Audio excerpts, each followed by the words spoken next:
bu tuzalmaydi. Hamma narsaga Menga qiyin bo'lyapti bu suhbat.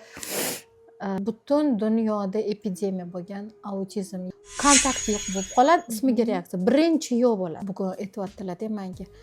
Men rozi bo'laman, qaytadan ichimga tushib, eng og'ir qiynovlar bilan ham tug'sam mayli, sog'lom bo'lsin. Lifehacklar aytib ketaman. Ayting.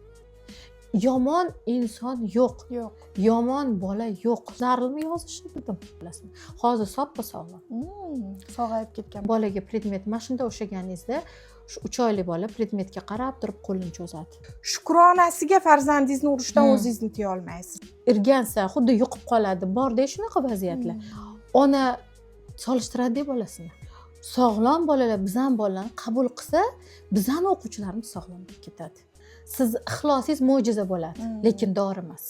Ko'rsangiz hammasini kelib chiqish tarixi har xilda. Intellekti sog'lom bola intellektidek bo'lib ketadi. Men homiladorman, men kasalman deb o'ylashadi.